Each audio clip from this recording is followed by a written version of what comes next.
Do you like movies and games also? Listen, so much more, they all know. Vice, Lotus and Friends, welcome to Corrective Consciousness. Welcome to Corrective Consciousness, episode 160, the podcast where we explore the inanity of pop culture. I am your host, vysethebold, and this is... Lotus Prince. And Lotus and I are back for another episode here. This is our topic-based podcast, of course, Corrective Consciousness. This episode, I wanted to go over some Demakes and retro throwbacks. And specifically, I didn't want to get into like games like Shovel Knight, that were like brand new properties. But I wanted to go over some games that were advanced for a long time, series that had advancements or intended to be on modern consoles and things like that, and with the times. But then, threw everybody for a loop and kind of did a demake, just to be for fun, either like a 16-bit or an 8-bit entry in the series to kind of promote their game, or even just kind of took the series that they had been going with in a backward direction in terms of graphical style and fidelity. So, the first game that I can ever remember doing that kind of thing, and I think it kind of started this trend, was Dark Void Zero. Do you remember this game? Never heard of it. Okay, so Dark Void was a game that was released for the Xbox 360 and PS3. It was had an underwhelming reception, unfortunately. It starred a character on a jetpack, and I think it was made by the team who did Crimson Skies for the original Xbox, and it kind of was an okay game, but like it wasn't mind-blowing, and unfortunately the company had made it kind of went out of business. But in the process, what they did was they made one of the very first DSiWare games that was pretty popular at the time if you had a DSi, which was really Nintendo's first system to allow you to download like downloadable titles and things like that on. It was what they had started with, in terms of that, and it was one of the very first non-Nintendo ones that was worth anything. So they came out with this game that kind of advertised for them called Dark Void Zero, and it was like a 2D action platformer. You could use the jetpack, and it was a pretty fun game. Unfortunately, it was locked to a platform that it was kind of like a stopgap platform. I mean, a lot of people had DS Lites, but they didn't really. Not too many people that I remember back in the day upgraded to a DSi, unless you were looking forward to that game, or even the second Shantae game was released on that platform initially as well. Thankfully, both of those games got later releases on Steam. I think you could still buy Dark Void Zero nowadays as well. It's a pretty fun game that is pretty fun, and it's kind of funny that like it's more memorable than the actual game itself. It's actually kind of funny. A lot of people look back and play Dark Void Zero, but they don't play Dark Void, which I find pretty hilarious. But there wasn't a whole lot of like indie games like this back in the day, so there weren't like a lot of 8-bit games like this. So it's kind of cool. Well, I have an example. This isn't going back to 8 or 16-bit, but after Super Mario 64, Super Mario Sunshine, Super Mario Galaxy, I don't know if it was after Galaxy necessarily, but on the Wii we had the new Super Mario Brothers, which just went back to 2D side-scrolling platformers. I mean, it had new mechanics, but it's Mario going back to, well, Super Mario going back to its roots, which is kind of amusing. Only this time with simultaneous multiplayer action. Well, that is a good point. I actually didn't think about that, but it's certainly a qualifier. Actually, that series started out on the DS, believe it or not. Oh, no way. Yeah. So, it's actually pretty interesting that you had picked that one. But I think and that went off in its own direction. As well as part of the new Super Mario Brothers series. Its most recent one was on the Wii U, and that got ported to the Switch. Mm-hmm. So, that is a good choice. I didn't even think of that as a retro throwback, but it certainly is. Yeah, this can be a bit tricky because a lot of games have retro throwbacks, but aren't retro throwbacks themselves. You know how, like, for example, Super Mario Odyssey, there's that power where you can go 2D on the walls and you're like regular Super Mario Brothers for like a second. That's not a full game, but it's like, oh, remember when Mario did this? You could do that for like 30 seconds. So a lot of games have moments like that. But I don't know if I would count that necessarily as, like, it's not a game release that is a throwback. It's a game that has throwbacks. So, like, there's a bunch of those I could talk about. But other than that, I mean, I suppose there's the game that we both played when we last got together, the Devolver Digital Retro Pack, which was pretty amusing. Yeah, the bootleg release, I think, is what it's called. That's amazing. So yeah, this was a lot of fun. I had a blast playing this with you. Absolutely. Yeah. There were several games with stupid titles that were actually pretty good for what they were. Yeah, they were pretty fun. So I guess we should take it off from the top here. I think what was the first one we played? I think it was Enter the Gun Dungeon. Not Enter the Gungeon, Enter the Gun Dungeon. Yeah. So I'm on Devolver's website for this, and they have some funny descriptions of this. Imagine a dungeon crawler, but instead of swords, it's guns. Thanks. But also everything is made out of guns and bullets and stuff. Like everything. And that's the only description it has. Wait, is this Enter the Gungeon or Enter the Gun Dungeon? Enter the Gun Dungeon. But that's even funnier because we already have Enter the Gungeon, which is that. Yes. Imagine an adventure game. Like, we've had one for years. So this, I think it is, from what we gathered when we played it, I think it's just totally random and just goes on forever, right? Yeah, I mean, it plays like classic Zelda. Like, the dungeon arrangement is classic Zelda, except that I don't think there's really an arrangement or map. It's just every room you enter maybe has obstacles, maybe it doesn't. And when you clear all the enemies in it, 4 doors open. North, south, east, and west. But I don't think it matters what door you go in. I don't think you're going in a direction. I think you just leave the room and enter a new room. And as you play more and more, harder and harder enemies show up. So maybe that goes somewhere, but I don't think there's like the dungeon is 10 rooms long or anything like that. I think it probably just gets harder until you die, or maybe eventually you get to a boss, but I don't know. Yeah, it didn't appear that way to me, but it very much feels like a Smash TV kind of game, more so than Enter the Gungeon. Yeah, Enter the Gungeon is like Isaac with guns, but this it played like a Zelda game in that. Well, you couldn't move and attack at the same time, that took some getting used to. That's actually the major challenge in the game. Yeah, but like when you clear the room, you leave and enter a new room with more enemies, and then clear that and enter a new room with more enemies. And like with Zelda, the point is to find keys to get to the boss, but in this, it's just kill enemies, get a high score. So in that sense, it feels like Smash TV.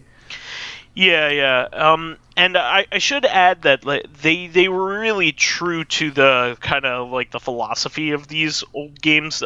Almost every single one of them only functions with 2 buttons. As what we played, I think you're right. I think it's like a Nintendo controller.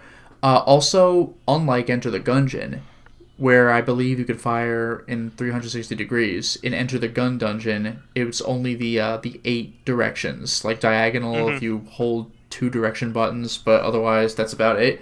And what's difficult is that, like I said, you can't run and gun, you have to stick and move. So it can be very difficult if there's 100 bullets on the screen to pause and fire a couple of shots and then run away. Yeah, that's really the major difficulty in this game is kind of working around the fact that you can't strafe. And also Enter the Gungeon's big draw is that there's like a bajillion types of guns you can get. In this game, it felt more like Contra, where you get like a spread shot or rapid fire, and those run out after X number of bullets are spent, and then you're back to normal. It felt almost like Contra in that sense. Yeah. The next one was Hotline Milwaukee, which is probably the best name of all of them. That's hilarious. I really like Enter the Gun Dungeon, but yeah, Hotline Milwaukee is pretty great. And there's nothing... The thing with Hotline Miami is you got some Miami vibes when you were outside. Like, it felt tropical enough. Hotline Milwaukee, there's really nothing to indicate that you're in any particular location on Earth. It's just a goofy name. You never see the outside. Yeah, it's just not Miami. So, and it also kind of had like almost like the idiosyncratic, like neon version of like Miami Vice, that kind of aesthetic in Hotline Miami. So like it and palm trees were in exactly. some of the aspects. So, but yeah, no, this doesn't reflect Milwaukee at all. And it's not psychedelic or anything. Yeah. So it says brutal, fast-paced stealth action and a whole lot of blood from your garbage person apartment. Historically interesting and relevant Milwaukee. Pick up the phone and answer the call of murder. Yeah, I was actually surprised that they had the interlude levels where you're in your apartment or whatever and you pick up the phone and it's like, I got a job for you. I really didn't expect that. And you have like a completely different apartment every single time. Yeah. I also thought it was interesting that you get to choose which mask you wore at the beginning of the game, like in Hotline Miami, but they were just named, like, they didn't have names. Like, in Hotline Miami, they got cute. Like, the tiger is called Tony. Like, I get it. But in Hotline Milwaukee, it's just shortened names of what the animal is. Like, donkey is just donk, which just cracked me up. Rooster is cock. It's just, that's what it is. Yup. Like, there's no creativity there. It was pretty funny. And the character selection looks a lot like Teenage Mutant Ninja Turtles. Turtles in Time. That was fantastic.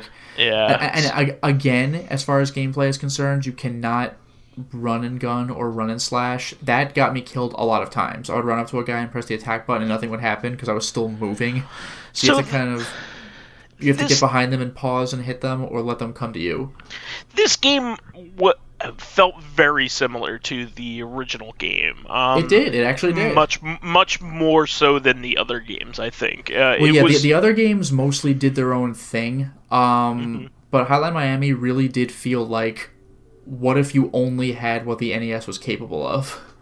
Yeah, and the gameplay still got to the, like, had a similar feel to it. It really did. Like, Enter the Gun Dungeon was like, remember Zelda? And, like, we're going to talk about it a little bit later, but Ape Out Jr. was like, remember Donkey Kong Jr.? Like, but Hotline Milwaukee played pretty much like Hotline Miami. I was impressed. Yeah. It was a good game, too. You ended up beating it. Yeah.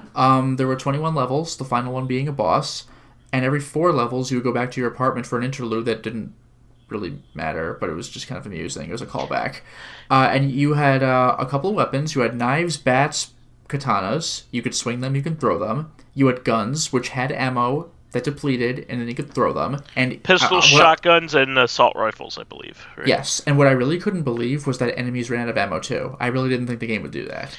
And so you could throw guns in it too. Yeah, and they would throw at you when they ran out. I really couldn't believe it. What cracked me up though is that the enemies themselves didn't matter because there were humans and there were dogs. And but that's they like in Hotline, exactly the same way. Yeah, like in Hotline Miami, the dogs are scary because they're really fast and they'll jump on you and kill you. Whereas the humans, who knows what they're going to do? Punch, melee, like weapon melee or gun. But what was funny about Hotline Milwaukee is that the dogs not only had the same speed as humans, but they behaved identically in that they could pick up weapons and use them. So there'd be like a dog with like a knife in its mouth. It was so stupid. Like a dog and a human, no difference at all in Hotline Milwaukee. It's just enemy. But it just cracked me up to see a dog pick up a gun and start firing it at you. Once you got to the levels with the dogs, they could the level could respawn with a dog, but it wouldn't make a difference, you know. That's true. Yeah. If you die and refresh the level, the enemy type might change, but the location's the same. So yeah, an enemy, like a human might become a dog might become a human, but as far as your strategy is concerned, there's literally no difference. It was pretty funny.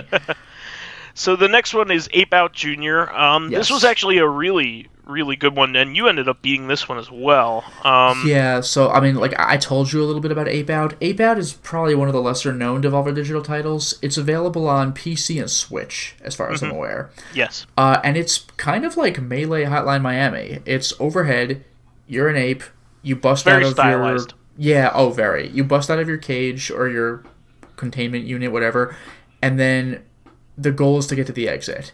If humans get in your way, run away from them or kill them, do whatever you gotta do. Like in Hotline Miami, you gotta kill everybody.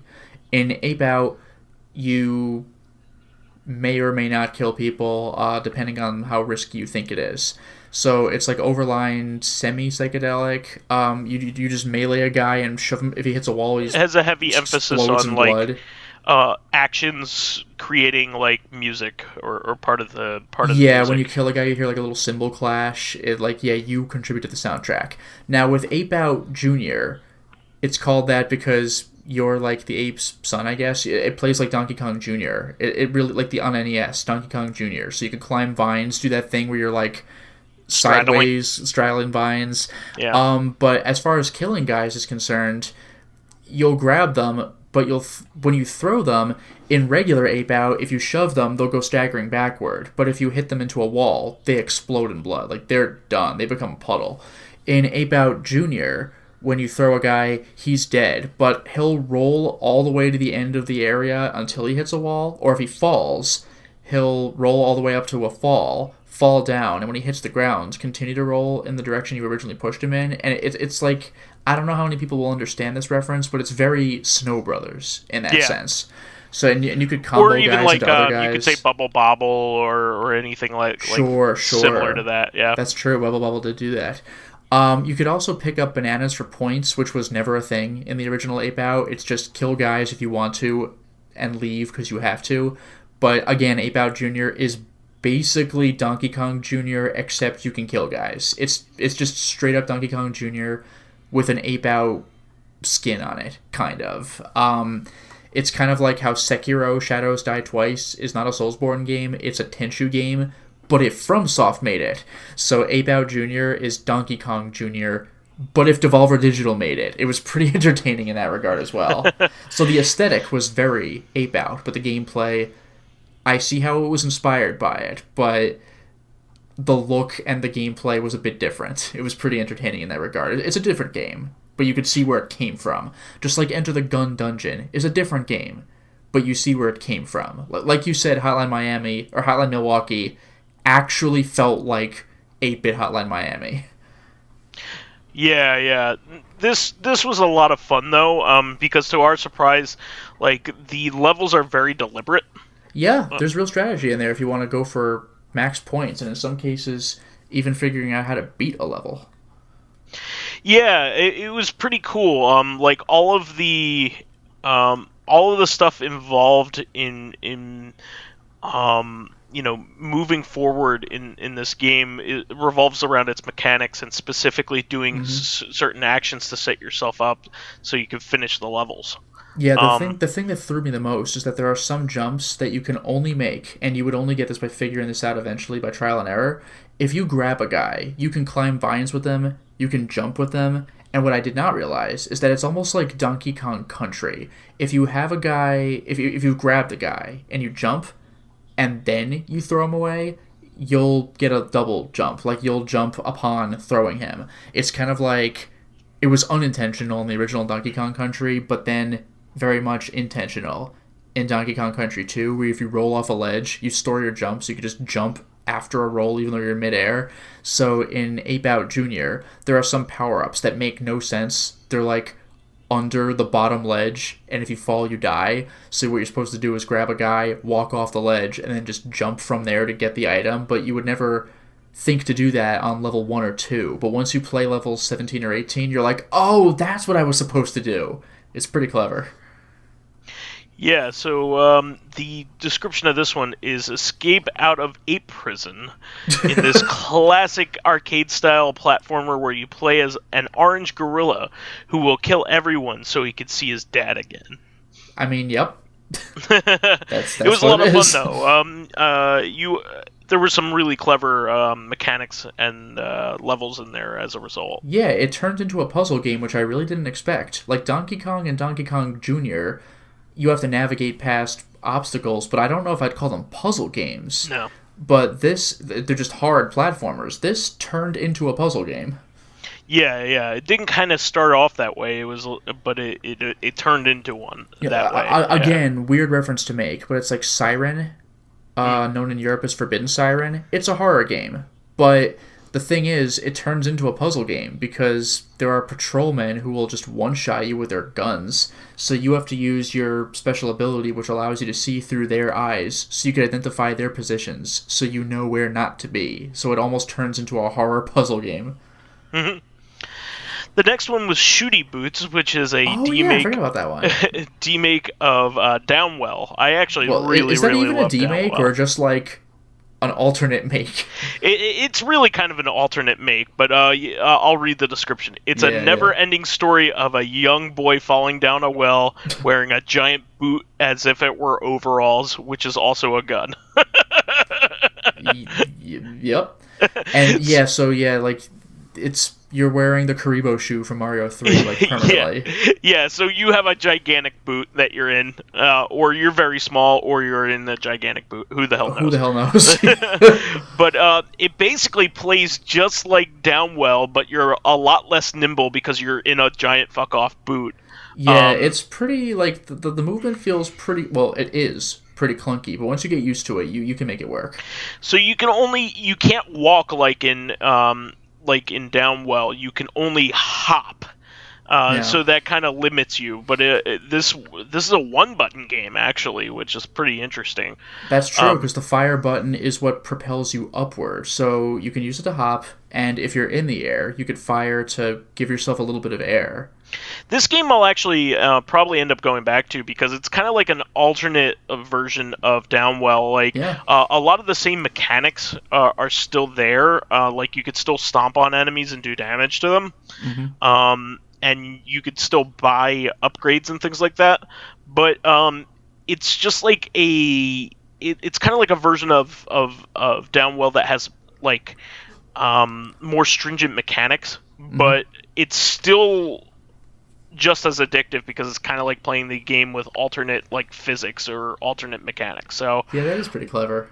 It's a pretty fun game. Of course, that one goes on forever. That's like a high score kind of thing. But it's fun. The next one is Super Absolver Mini. We didn't play this one. This was like a 2-player fighting game.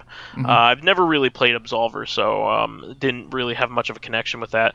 Same thing with Piku Biku Ball Stars. Never played that one. I never played Piku Biku, so that was one that we didn't really have a connection to. But this one was awesome. So it's just this cat game on the. That was my favorite cat game. Like, it's what just a this stupid cat title. game on the menu. But when you go into it, it says Catsylvania, which is amazing. So this is based off of Gato Roboto, which I talked about about a month or so ago, which was a Metroidvania. So the description is this: it's a cat inside a suit of armor. It's a cat in full plate armor. What else do you want? With a sword. So the way that I would describe this is it's kind of like a combination of instead of a Metroidvania, it plays like a cross between old school Castlevania game like Castlevania 1 or 3 combined with Ghosts and Goblins, like a Ghosts and Goblins game. I would say it is a Castlevania game, but you are Arthur. Yeah, so you only have 2 hits of damage. Once you get hit, you lose your suit, and you just have a big beefy body. Oh, that cracked me up, by the way, because the game starts with you as a regular cat jumping into armor and becoming like a big armor cat, like Earthworm Jim. Yeah, you're just like a little worm outside of your suit. But yeah, like you said, when you get hit, you have a big beefy human body, and it's like, wait, that doesn't make any sense. It must mean that the cat is actually piloting the big beefy body inside some armor. Oh, I mean, shit. Come on. But it also kind of has a Volgar the Viking feel to it, so like it has a little bit of Rastan in there as well. So yeah, it's very similar to all those kinds of games. Very challenging. It was we didn't get very far in it. Yeah, I mean, I was the one playing that for the most part, but I suck at Castlevania. I'm acceptable at Ghouls and Ghosts, but man, I was not good at this game. I'm definitely gonna go back to this one. You'd probably do a better fun. job than I would. You do have a little bit of Castlevania and like additional Castlevania and Ghosts and Goblins trappings. You can get a sub weapon. I think it's only one kind, which is basically the axe from Castlevania. It throws in a little arc. But it bounces. Yeah, that was kind of cool. And in addition, not Ghosts and Goblins, but Ghouls and Ghosts onward, you can get superior armor. It's still only one hit, but it allows you to have better attacks with your weapons. This game does not have that, but if you pick up armor again, then it stores your second armor, so when you get hit and lose your armor, a second armor will immediately drop from the sky, so you can pick it up and get your hit back, which is pretty nice. If you would pick up a suit of armor when you already have an extra in store, it just gives you an extra life, which is kind of cool. Yeah, I really enjoyed this game. This is definitely one I'm going to go back to. I'm in particular, I'm going to go back to this one and probably Shooty Boots for the future, because these were I want to beat Castlevania. Like I actually want to see where that goes. Yeah, I actually love the proper game that it's based off of, Gato Roboto. That game is super cute. What a great name! A lot of fun. I really love it. It's really cool. But I'll beat that eventually. But I just kind of wanted to highlight that one in particular because you know the type of games I like. This is right there with it. So the final one is Luftrausers 3. That was badass, actually. So the original Luftrausers is a really fun game. I really like it. But this is Luftrausers 3, which is kind of funny because there's no Luftrausers 2. And, oh, really? I was wondering what the joke was in the name. Yeah. And the description is Luftrausers 3 or 6. One of them. Nice. That's the entire description. So That's great. Very similar to Hotline Milwaukee, this is very much so just like a complete like demake of Luftrausers. Like it's very faithful to the original game. This is a shmup that kind of has some trappings of Defender and Choplifter. A little bit of Choplifter in there. So it's a lot of fun. So basically just kill all the bad guys on the screen. And it also feels a bit like Fantasy Zone, right? Oh yeah, I guess, but mainly with a shop. Yeah, actually, that's true. No, that's it's the basic... very, very much Fantasy No, Zone. it is, yeah, because you have to kill the enemies that you can see on your radar. Yeah, it really is like a more serious Fantasy Zone. Yeah. So it's a demake though. So like it plays really well. I mean, in fact, this is a legitimate game. And it goes on, I think, forever, or at least for a very long time. And it's kind of a score attack kind of game, but you can get upgrades on your weapons and everything, and it plays like an old school shmup, but it's a good one. So, yeah, just straight up, it's like Defender or something. Yeah, a lot of fun. So we really enjoyed this pack, and it of course is the inspiration for this this topic. But we have a couple others here. A notable one came out not too long ago, kind of as a bonus game, but it really is a full game on its own. Oh, yes. Bloodstained had a game to help market it as kind of like Dark Void Zero did, and this was Bloodstained Curse of the Moon. So this was a game that Inti Creates made as a companion to the major game, but it's a really good game in its own right and plays in the style of Castlevania 3.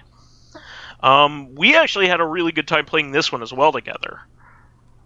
You played it a little bit, right? You played the boss? A little. I think I have a better... One of the bosses? I think I have a little more of a chance playing this game than I do Castlevania. Yeah.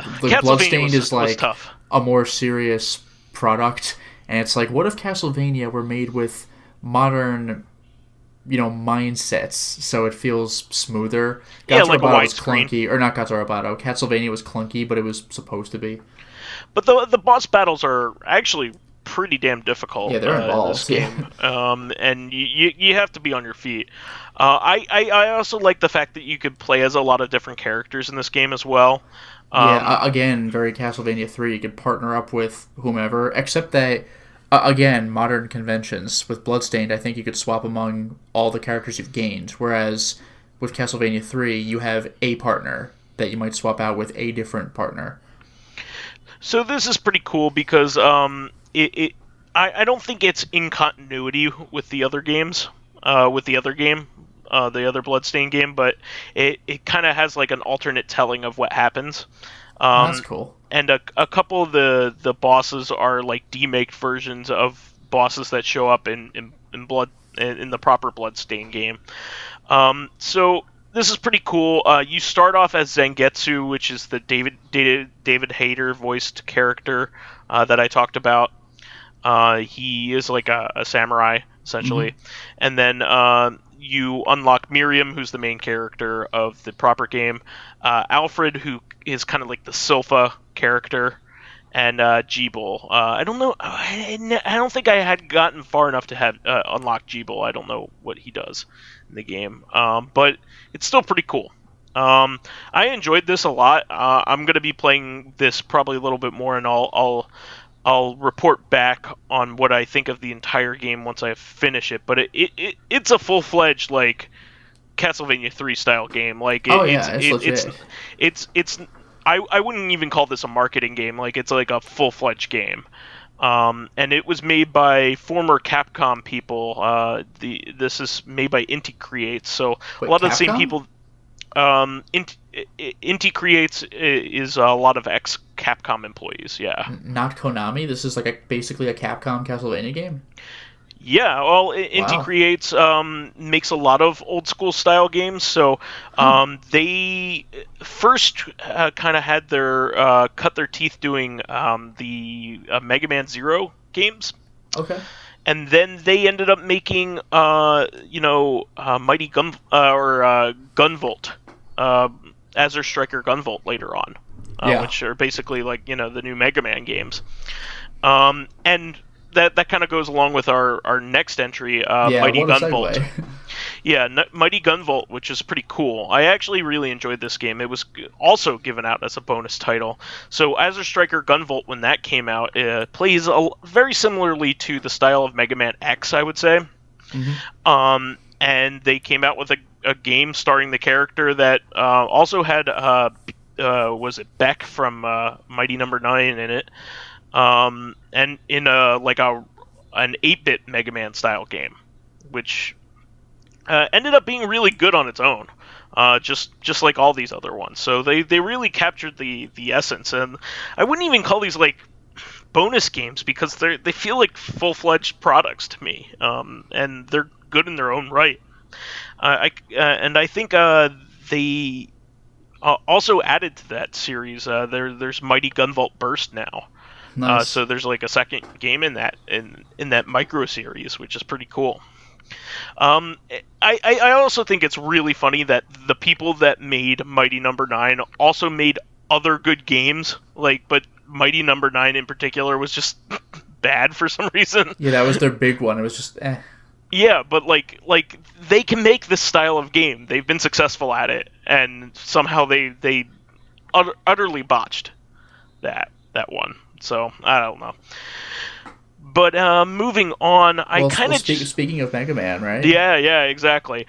I kind of am fitting in Mega Man 9, 10, and Mega Man Cross Street Fighter into these as well, into this discussion as well, because if you think about it, they're very similar to the spirit of these things in that, like Mega Man kind of steadily like advanced. If you played Mega Man 7, it was a big step forward from Mega Man 6 in terms of graphical fidelity and things like that, because it was on the Super Nintendo.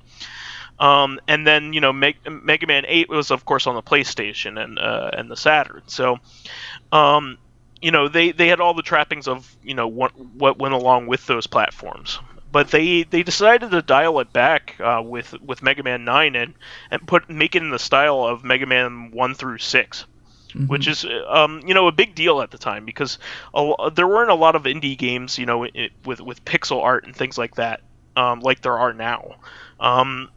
That's only kind of been a recent thing, the indie title that kind of has the old arcade, old NES 16-bit style. So. It was pretty neat at the time, and you know what?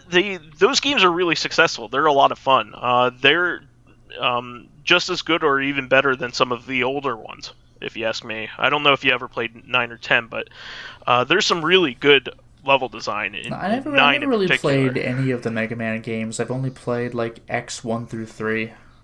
Well, I prefer the X style games, because they kind of have an exploratory aspect to them. They do clever things with the levels once you've beaten the bosses, or like things you could do with the powers of the bosses. I just don't care as much about classic Mega Man. Yeah, I particularly like the ZX games. Those were a lot of fun too. But Mega Man ZX and ZX Advent, those were a lot of fun. But you know what? These ones were a lot of fun. I like going back to them. I'm glad they're on the more recent compilations. Oh, you know what? Here's a weird one. I think this one only kind of counts, but just Sonic Generations, just like the classic levels. No, I would count that as well.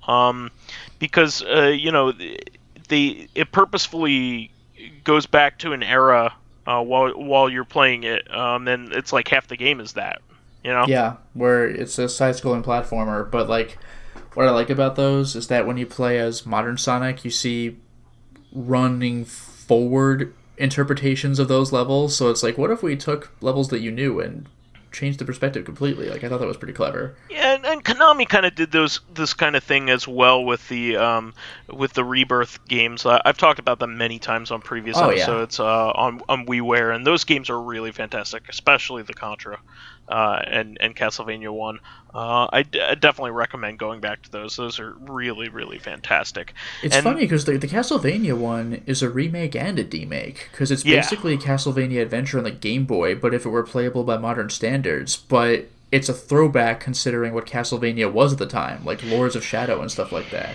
Yeah, I mean, it was the first game in the series since I guess Dracula X to have the old style of Castlevania game. It's been a long time, because they went 3D starting in the 64 and moving on to the PS2 era. Like Symphony of the Night was the most iconic, but it was actually kind of an outlier for Castlevania.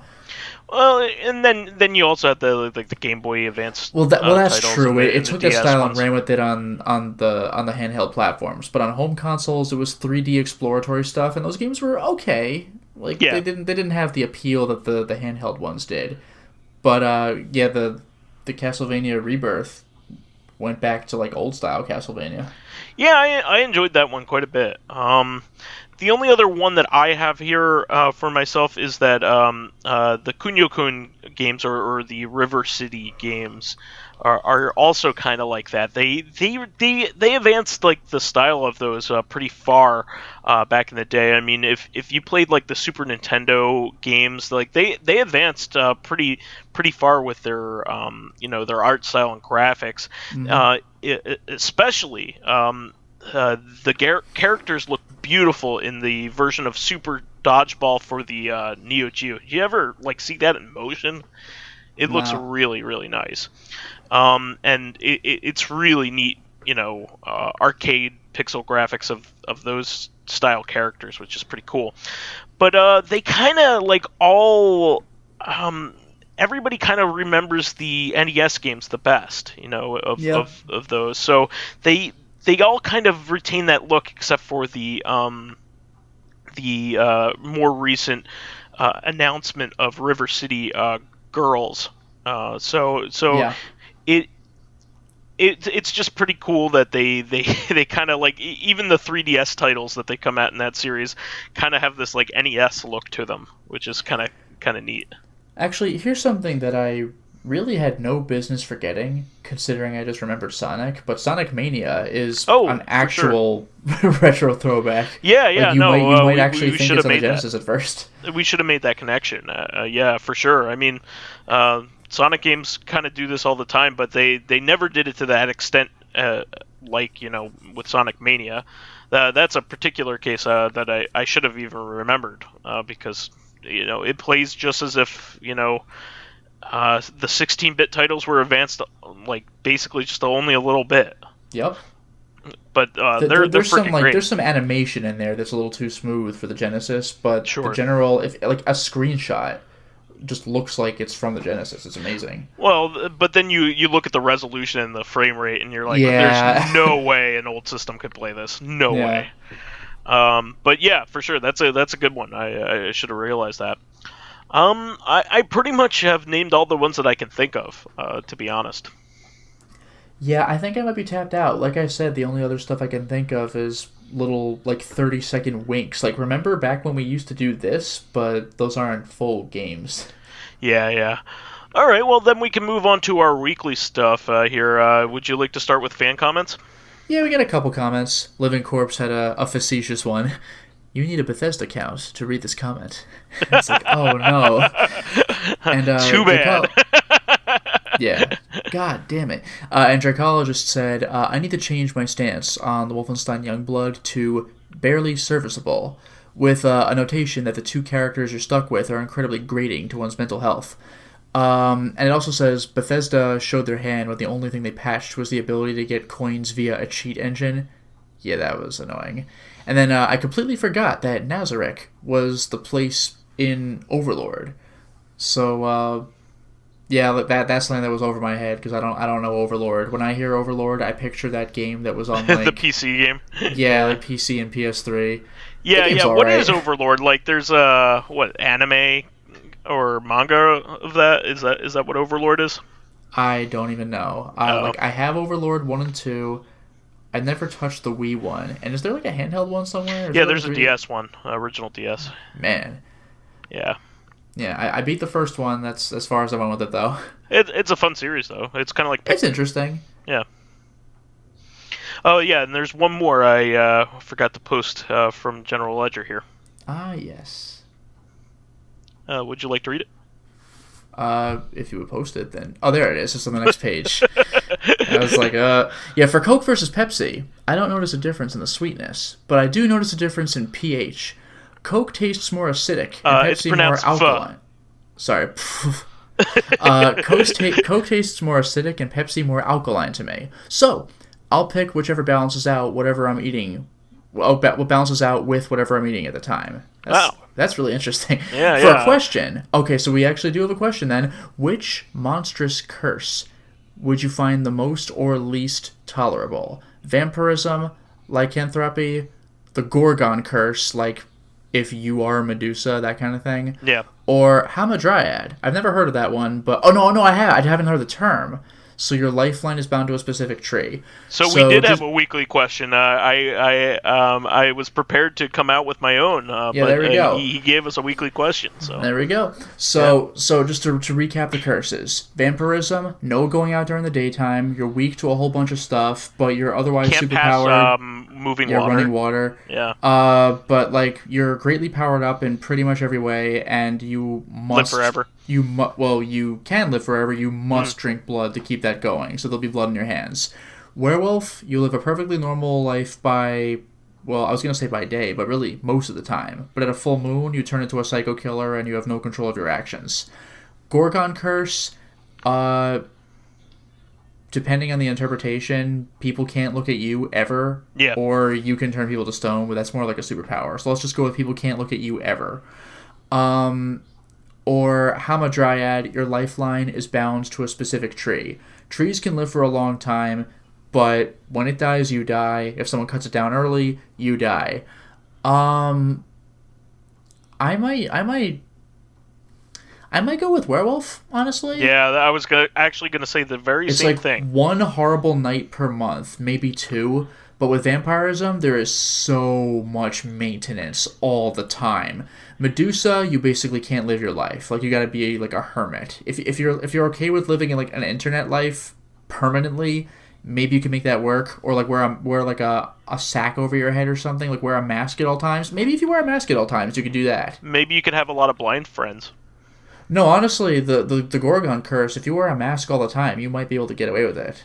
Or if you have like plastic surgery or something. Hamadryad feels a little too risky for me. Yeah, that sucks in the modern age. It can be good. You should be able to live for hundreds of years. You should just live a normal life with a greatly extended lifespan. It's just that your lifeline is over there, protected at all costs. Well, here's the thing. When I think of this kind of stuff, I always think of like the edge cases and the ways around things. Uh-huh. So with lycanthropy, with our advancements in space technology, we might be able to go to Mars and not have to put up with Earth's moon anymore, the phases of Earth's moon. So I don't know whether lycanthropy is particularly interested in the Earth's moon or any moon. So it might be able to even just blow up the moon if you pull a good old Dragon Ball Z. Yeah, just blow up the freaking moon. Pull a good old Dragon Ball and Dragon Ball Z. They blew up the moon twice. There's also the possibility that, like in Teen Wolf, you'll just become cooler.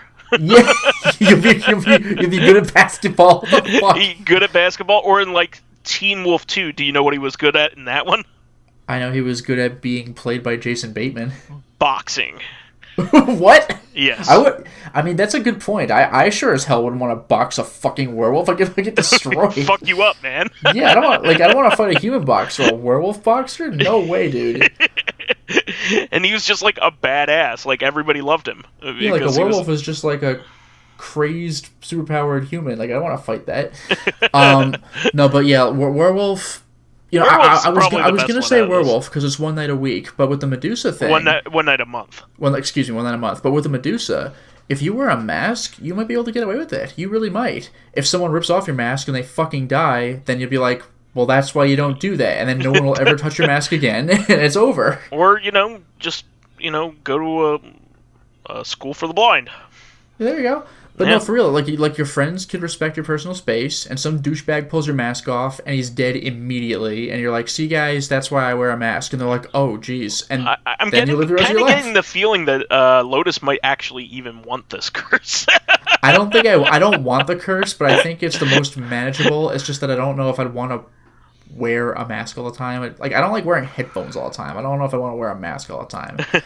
So it's lycanthropy or Gorgon for sure. Yeah, the problem with vampirism is the uncontrollable hunger. Yeah, with vampirism, you must become a killer on a very regular basis, and you have all sorts of restrictions. Hamadryad should be the best one. If I knew for a fact that Plus, I really like garlic. I'm an Italian, so, But like for Hamadryad, if I knew for a fact that nobody would mess with my tree, if it's one of those like California redwoods, then you're basically just a normal human with like 5 times the lifespan. So like, okay.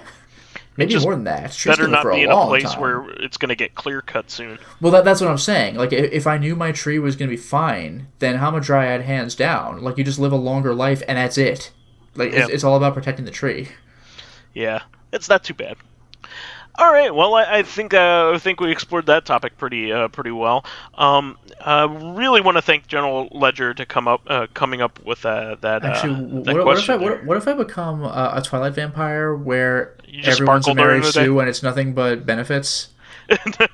And I can eat animals like humans do and say that I'm vegetarian, which makes no fucking sense, but don't worry about it. I get to just live a normal human life, except I'm super strong, and I live as long as I want. Maybe can I be a Twilight vampire? That's clearly the best answer. I mean, there were some ways of getting around things, like in the Buffy universe, like Angel still couldn't hang out at all during the day, but Well, Twilight you can. There's no downsides in a fucking Twilight vampire. Eat animals? You mean like most people do? Okay. Ugh. I mean, yeah, like in Buffy, you can like fudge certain things, or like, oh, I know, I'll be Blade, where I'm a daywalker, and it doesn't matter. But like, it really, like with vampires, there's so many interpretations. Do we care about running water? Do we care about silver? Do we care about garlic? Like, I don't know. Pick the author. If we're talking Bram Stoker, then he's got a shit ton of weaknesses. If it's Bram Stoker, you don't need blood to live. You just need blood to like revive yourself, or otherwise you're going to be very lethargic without the blood. I think blood just kind of sustains your lifestyle. You would also have hairy palms. And you could also scamper on walls like a freaking lizard. Yeah, that's never... Put that in a movie. Yeah, that's never in one of the movies. Maybe in Nosferatu, but like... I think it's alluded to, but like not. That's going old school, dude. Yeah, well, Nosferatu is like the earliest existing adaptation, film adaptation of Dracula. Yeah, I think that's the one silent movie I've seen from beginning to end. Metropolis is quite good. You should see that. Yeah, I should see that. And, by the way, Charlie Chaplin I have movies seen. Are quite good. Yeah, I haven't seen full Charlie Chaplin. The funny thing is, I've seen Mel Brooks' silent movie, but technically not a silent movie. I mean, I know you can debate back and forth if background music and like sound effects count, but Nosferatu is fully silent. Like, there's nothing. Yeah. Which is good for a horror movie. It makes it creepier. Oh yeah, no, it's still an effective. What's great about it is it's a very effective horror movie even now. I like that because it's a Silent Hill movie. Great, because it's a silent movie. They had those. they had two. Because it's a silent movie, the acting has to be exaggerated to convey certain emotions. Sure. So when a guy's like, "What? You're saying vampires exist? Pff, you must be joking," and he does one of those kind of like kind of laughs that like nobody does in real life because like you need to convey that silently. It's just kind of amusing to see.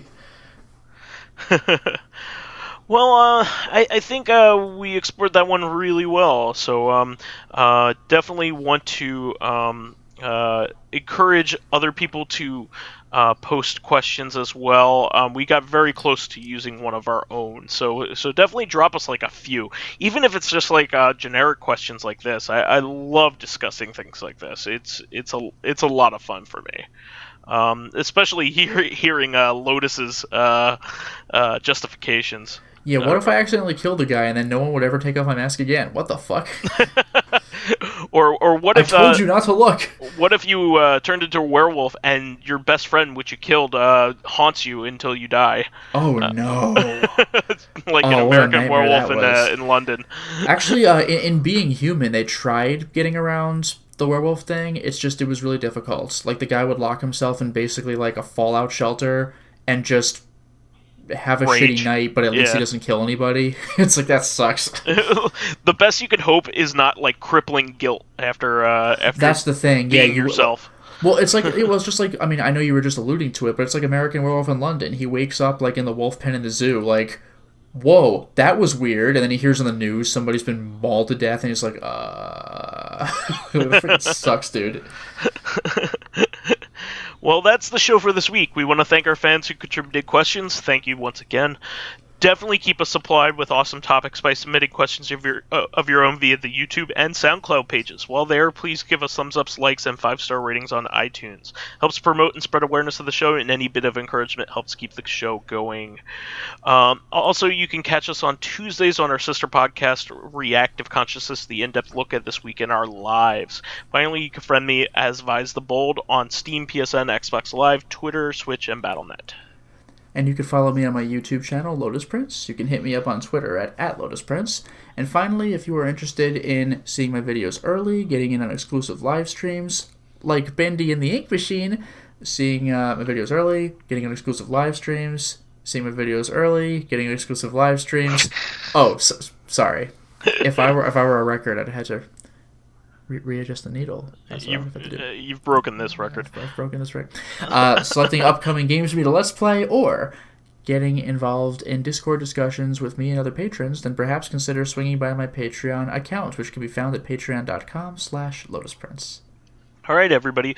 We will catch you for another episode of Reactive on Tuesday. Catch you then.